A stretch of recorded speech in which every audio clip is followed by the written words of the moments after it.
Hello, everyone, and welcome to Inside the Pickle Jar. This is part two of a conversation I started with Dr. Katrina Ostmeyer last week. And I had the great pleasure of having her on to talk about sort of the advocacy for children. She is a licensed psychologist, a behavioral analyst, and a founder of Beyond the Individual. And her work focuses on autism, ADHD, anxiety, OCD, and complex behavior in children, with an emphasis on helping families find strategies that are not just evidence based, but actually workable in everyday life. Across her career, she has worked as a clinician, leader, trainer, and program developer with a strong commitment to expanding access to thoughtful, high quality behavioral health care. Dr. Osmeyer also brings a perspective of being a mom of two neurodivergent children, which gives her both professional and deeply personal insight into the realities families face. She's passionate about bridging the gap between clinical expertise and real world support. Please join me in part two. We pick up where we talk about empirical versus evidence based, and I think you'll enjoy the next 30 minutes of our conversation. Thanks so much. These are such great examples of collaboration and advocacy, and you've really worked very hard at developing these programs and strategies. And you have been emphasizing strategies that are not just evidence based, but actually workable in everyday life. I want to pull them apart just a little bit because it suggests there's a gap. What are evidence based approaches getting wrong when it comes to real families? Where does the research not translate well?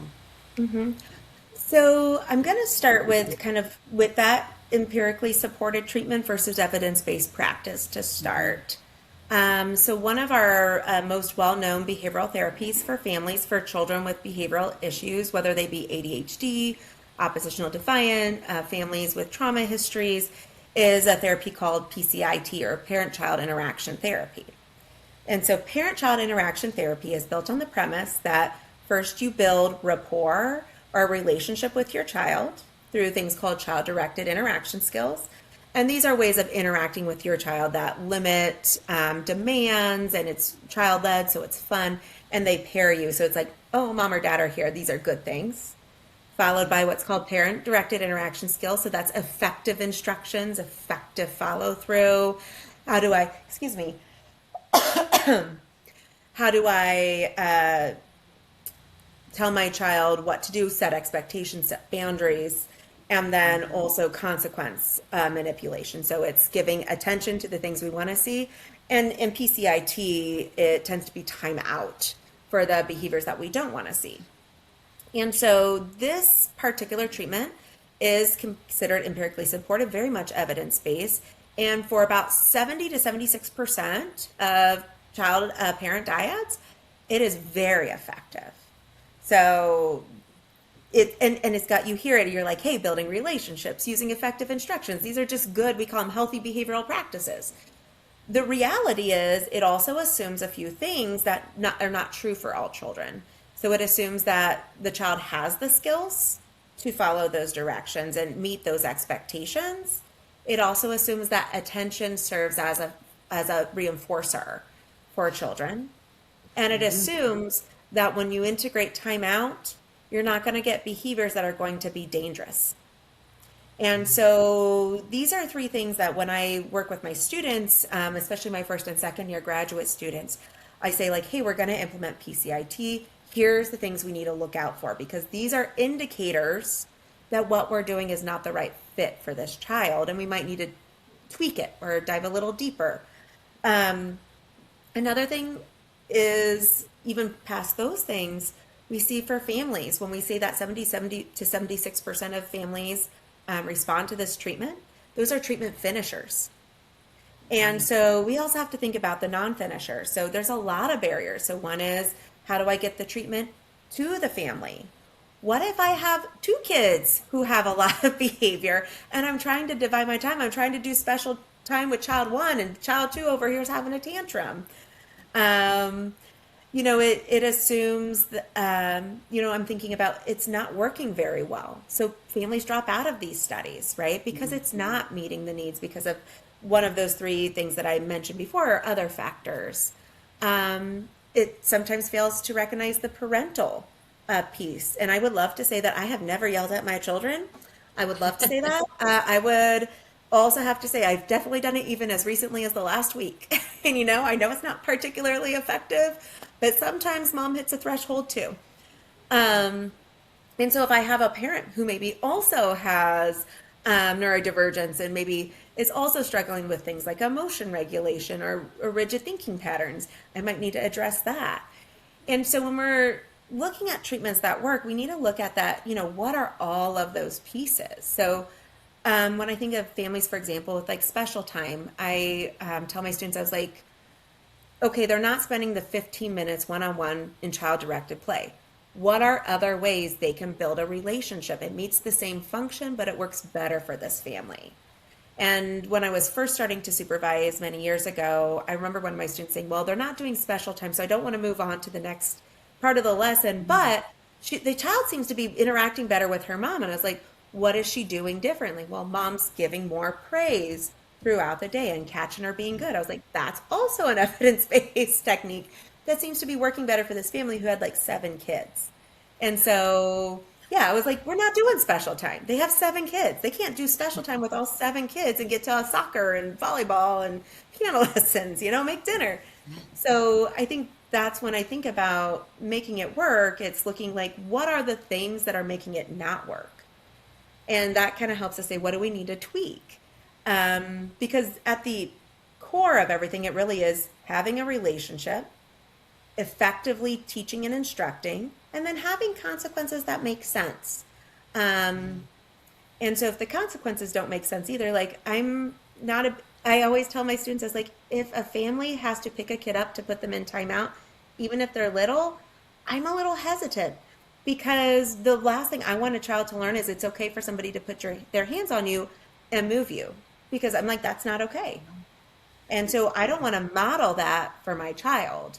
And so I'm going to be more a proponent of things like waiting out and letting the tantrum kind of die itself down and say, okay, let's try again, and do something more like positive practice with a lot of my clients. I really wish you were around when I was parenting my 2 neurodivergent children when they were young. I could have definitely used your programs.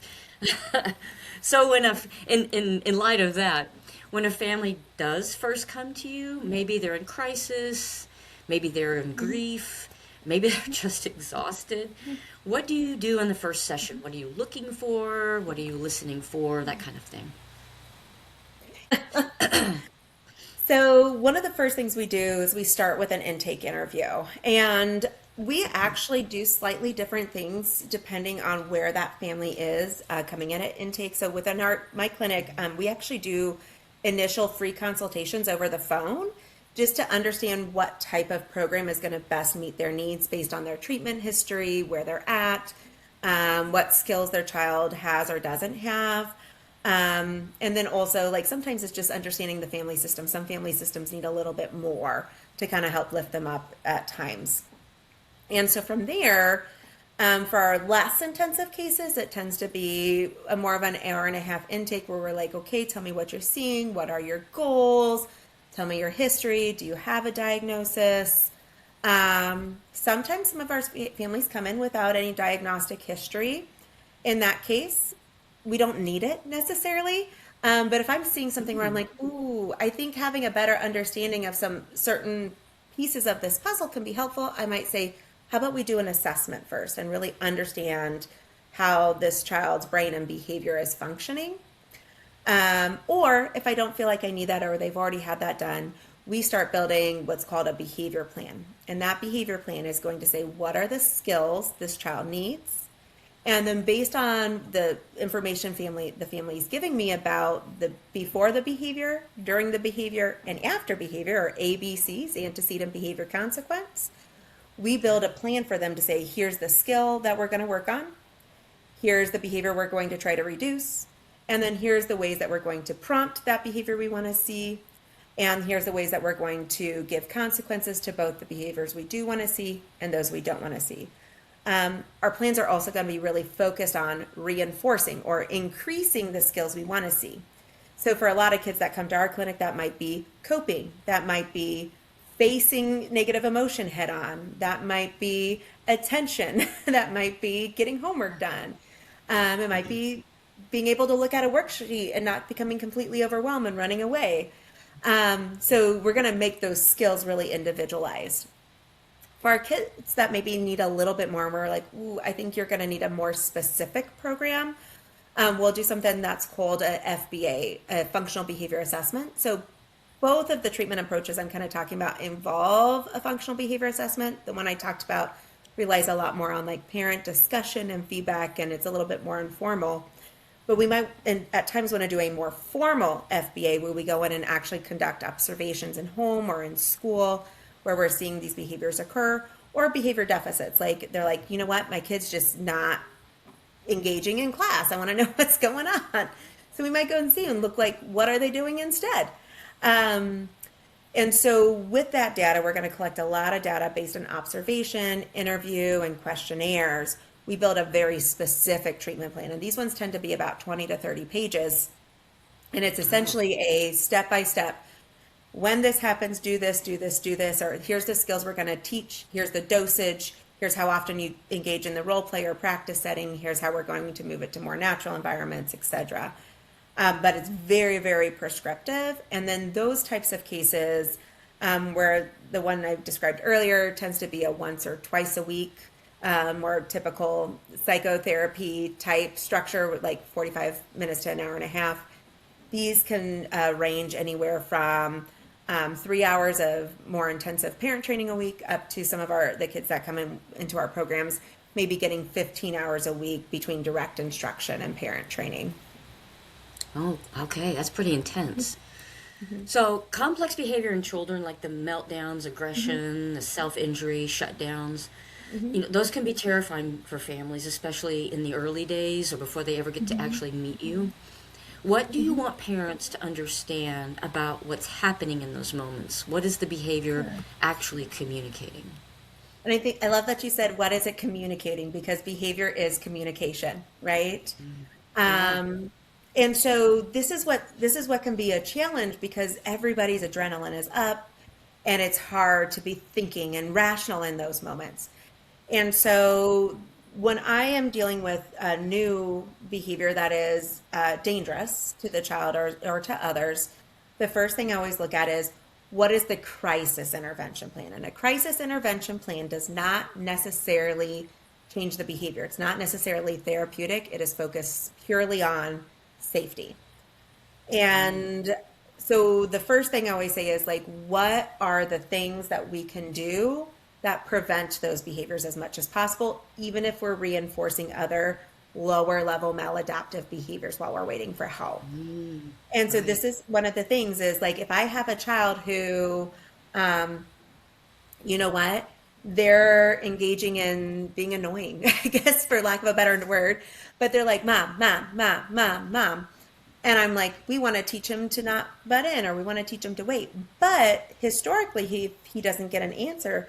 The extinction burst goes all the way up to he starts hitting himself. I need to reinforce mom, right? And I'm going to say, yep, he's going to ask for mom a lot, but he's not hitting himself. And I can deal with that for a period of time while we're getting into intervention and figuring out functions and how do we keep him safe while also therapeutically managing the behavior. So that's the first thing, is looking at antecedent. Are there ways that we can take away the stimuli? If, you know what, every time I put math work down, he's likely to throw chairs. Maybe let's either, if we can't take the math work away, can we go down a level? Can we make it easier? And then we can systematically look at how we increase the difficulty. So if I can take away, we call them an SD. It's a discriminative stimulus. It's a sign that a behavior will be reinforced. What they have learned is that this behavior works to escape, avoid, get attention, gain access to something. So we know it's functional. So that's where I start, if I can prevent it. Now, I'm not going to prevent every behavior. Or there are going to be times where the things that I need them to do are so important, I can't take it away, right? My daughter, she had to go to school. I was like, I can't keep you home from school. Like, what am I going to do, right? So when the behavior occurs, we say, how do we ensure safety? And that can look really different across different behaviors. One thing we do when we're intervening is we look at, for especially for self-injurious behaviors, there are a lot of behaviors that can look like they're causing a lot of damage, but are not. So, for example, headbanging is something where kids can make it sound really loud. It can sound like they're hitting really hard. What we look for is, do they have red spots, bruising, or broken skin? And depending on the level of damage, it can actually be better to ignore the behavior and not do anything, because if it has an attention function or develops an attention function over time from people trying to intervene, we can actually make that behavior worse and harder to reduce over time. So we want to look at how dangerous is this behavior. Then from there, we think about safety. Sometimes I say, hey, you know what? If I have some of my behavior plans for kids who are, verbal and everything, calling 911 is part of their crisis intervention plan. I said, this is not therapeutic. It doesn't help them. And yes, it might end up in a DCF report. Just know that we also take some preventative steps where we call, so the police department or program that we have here in Johnson County, where we actually have a mental health responder, knows it's coming. But we say this is to ensure safety. And I don't really care if it helps with the behavior or not, because if somebody's injured or dead, like it's far worse. Then we look at the consequences. And the main thing is, while we're waiting for intervention, just making sure the thing that I usually work with parents, it's like you want it to stop so badly that you end up increasing what you give to prevent it from getting worse or continuing. And so that's one thing I tell families is like the best thing is when it's over is to move on, and not like, unless it's part of a therapeutic treatment program, not to reprocess or talk about it until you have a little bit better idea of what function is. Wow, that's really it's very helpful to know, and I do appreciate how you talk about it very specifically, because some of the behaviors can be very scary to parents. And you having such a wide range, and you've had so many clients that you have a broader base to pull from. It's really, again, when you're a sample size of one, you think it's tragedy, and you're really helping go, okay, let's really talk about what's true in this situation. You know that schools are often sometimes the first place that a child's neurodivergence becomes visible, and it's the first place families start fighting for support. What are schools getting right, and where are they failing neurodivergent kids most consistently? Yeah, and this is one because we do actually. I started my business working in schools. When I first started, that was primarily what I was doing, is contracting with schools for providing these supports and services. One thing that I do find is when we talk about what is evidence-based, I have so many schools that are saying, yes, we're using MTSS, or multi-tiered systems of support is what that stands for, or PBS, positive behavior supports. And one of the things that I will sometimes find is what the literature says that is and what they're implementing are not quite congruent. And so the first thing I often think about is like, well, do we, first of all, really truly have these evidence-based practices in place, and how well do we, and what kind of data do we really have to show that? There's also some discussion in the literature about like the data we're using to measure change or effectiveness in some of these programs maybe is not the best. Like, for example, within the positive behavior support and MTSS literature, office referrals are really commonly used to assess progress, or one piece of data. It's not the only one. And the problem with office referrals is that is a teacher behavior. That is not a child behavior. And so maybe I'm seeing fewer office referrals, but maybe it's because we're seeing the same level of behavior. They're just managing it in the classroom. Might be a good thing. It might not. And so the question for me always is like, what is the metric, and is it really there? The thing that I see sometimes with teachers is, and this is actually true of parents too, coming into the school, is blaming, or like, oh, well, they came to school dysregulated, so there's something that's going on at home. I do remember the first I did, and my daughter was kind of going through some things, and she was having a lot. The issue was actually peer interaction, and then she was engaging in a lot of scrolling behavior and inappropriate behaviors to try to gain peer acceptance. And she made a choice, and I was like, oh my gosh, kid, why would you think this was a good choice? But she did it. And the principal asked me, is everything okay at home? And I said, yes, everything's fine. And just trying to explain, like, and at that moment I was caught off guard. I said, she has an older brother. And so I was like, I think some of this is kind of like your brother's in seventh grade. But really it really was, she was having a lot of like significant peer rejection. And that's what the issue was. But they're like, well, is something going on at home? So I think sometimes we like to jump to like, oh, I see behavior, I can't explain it, there's something else going on. And when I look at behavior, I'm going to look at the immediate context. The immediate context usually has more power over that behavior than anything that happens at home, last week, etc. So I think that's a big one for me. The other one is labeling, right? So labeling misbehavior. Anytime I see a child have misbehavior, it will frustrate me to no end when I hear somebody say, oh, they're just being a brat, and I hear this, like when I'm in school, sometimes the way people talk about things, I'm like, that's a kid, you know? And I have a very firm belief that as adults, we control the environment, we control the contingencies, and sometimes we don't have sufficient control of the environment or contingencies or have a good idea of exactly what's driving the behavior. But misbehavior should not be blamed, especially on small children. And I say, what are we doing that's evoking this behavior in this environment? Or what is, maybe not what we are doing, right? Like I said, I can't always control the peers. But what I'm thinking about intervention, I'm going to think about how do we increase peer acceptance for kids who maybe are having some challenges or who are rigid and kind of fight back against their friends. And so I think that's one thing. The last is intervention for behaviors that occur in an environment really should occur in the environment in which the behaviors exist.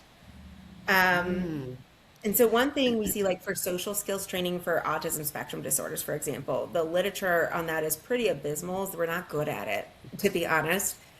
And what we see is we can often teach kids, they know all the rules, they know what they're supposed to do, and then they move from that group setting, they can even practice it, they can exhibit that skill, they move to another environment, they have a failure of generalization. They can't take it from the therapy environment to the natural environment.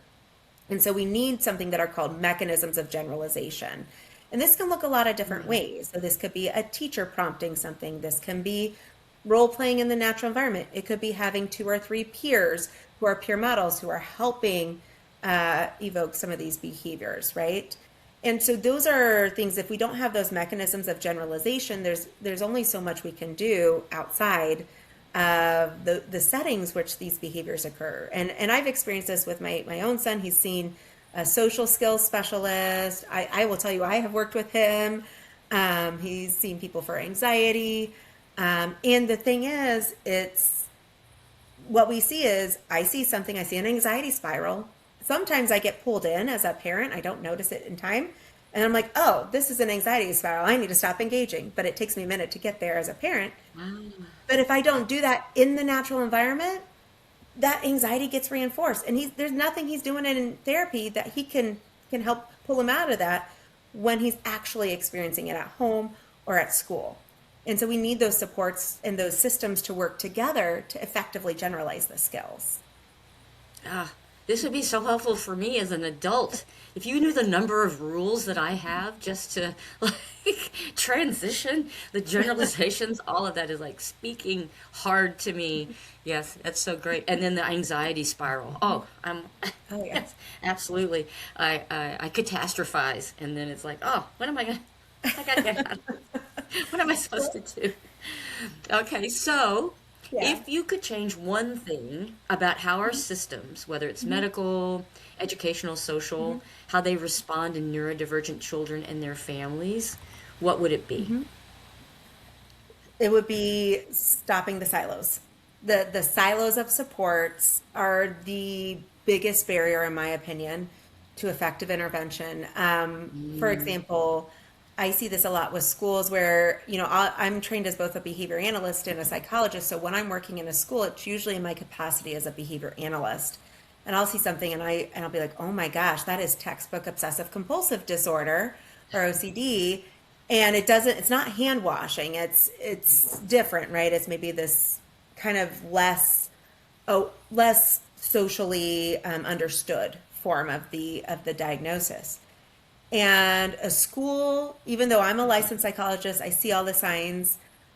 The school cannot say to the parent, "Oh, we had somebody come in. We think that you need to be evaluated for this specifically," because this kid got evaluated. They're like, "Well, yeah, some of this is ADHD." I was like, "Yeah, you need to go to a different person for this evaluation." Or, for example, like I said, the generalization, like the therapist working directly with the school, it's so hard to increase the coordination of care. And so, if our care was more coordinated, we'd be so much more effective. And then it also takes away that barrier of people blaming other systems, right? So, right. if the school and the home and the therapist and the medication provider are working together, you can't pass the blame. It's we're working as a cohesive system. And so we all equally share the responsibility of supporting this child. That would be awesome. Yeah, I It can will see a be. whole world with a business model of people who are care coordinators across all of the Mhm. pillars, like that seems, Mhm. but everybody has to agree and align, right? Mhm. We're going to do this thing and it's not going to be burdensome to the system. It's Mhm. actually going to be helpful. It's a rising tide floats all boats sort of situation, right? Yes. Yes. So for the parents listening right now, maybe they're up late because their child had a hard night. Maybe they're dreading a school meeting tomorrow.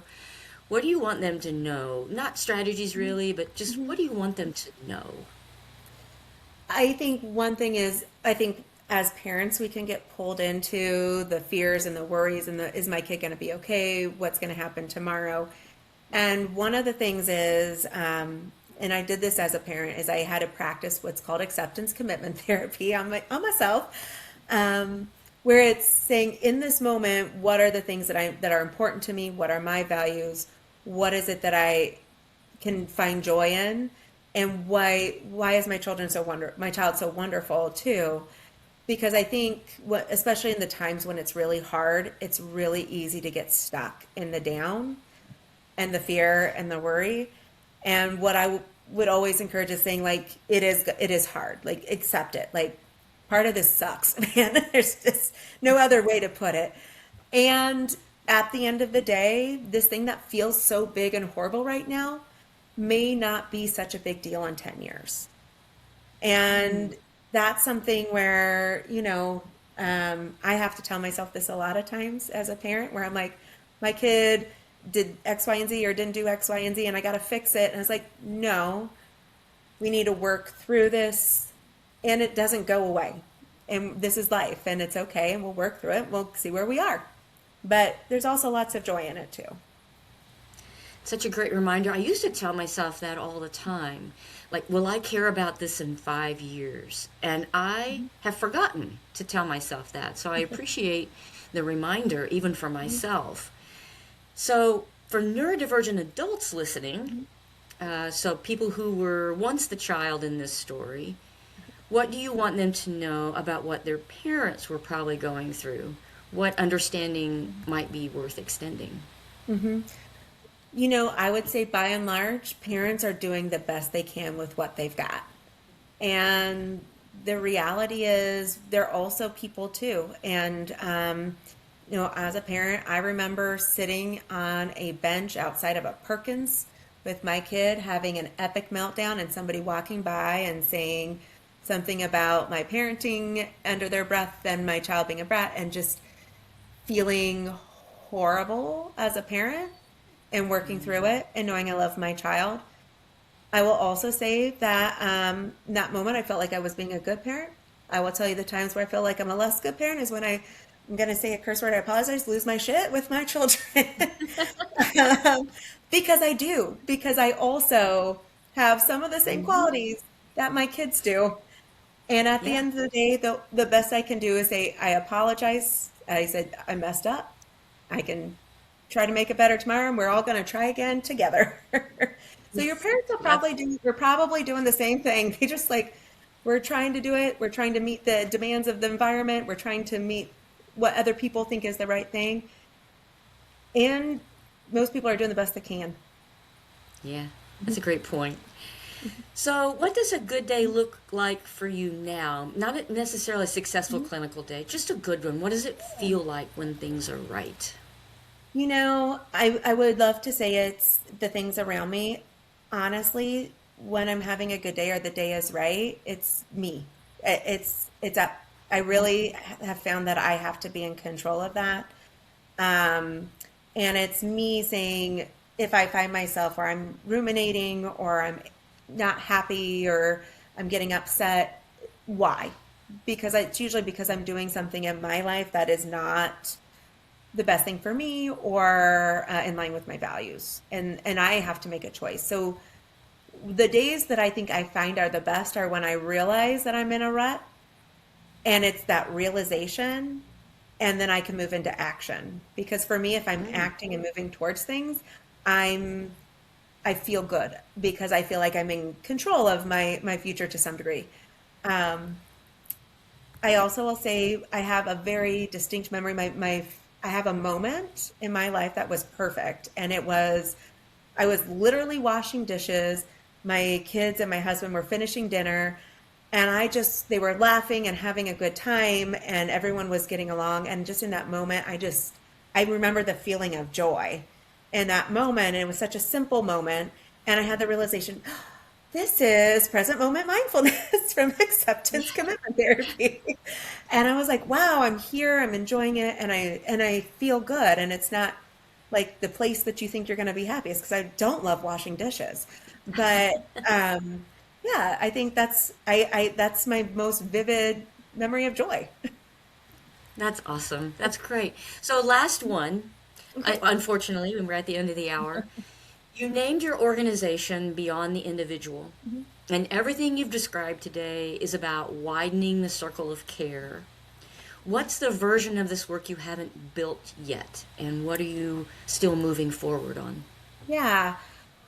One thing that I really am working towards is how do we better integrate these ideals and services into care and helping kind of bring the general mindset to the advocacy piece, honestly. It's part of what I'm doing here, right? It's advocating for this as a mindset and a framework. One of the things within my organization, and one of the reasons I started it, is that I was trying to work within the systems that existed, and I was finding that as a person, and with the supports that I had, could not overcome the barriers to do the level of quality work that I saw as being effective. So I was able to hit quantity for families, but not quality. And so when I think about taking this to the next level, I really think about how do we make this more widespread. Right now, our care is often, unfortunately, we had to move to a fee-for-service model because we could not make this system of care work within a funded-based model. I think there are funding mechanisms, so there are people out there who are much better with money and understanding those things than I am. And so the next level for me would really be able to either help shift the systems so we can make this kind of care more widely available, or figure out ways to better operate within those systems where we don't lose that quality control. Oh, that's amazing. I really enjoyed talking with you, Katrina. This has been so terrific. I think the parents that hear this are going to really appreciate what you have to say. And for all of those of you out there in the audience that are listening, please share, subscribe, pass this one around. I think there's a lot of you out there that could really really need to hear what Katrina has to say. Thank you for coming on my podcast, Katrina, and maybe we can have you back and talk more about some of your work. But I appreciate you, and everybody like and share. So thanks so much. Thank you.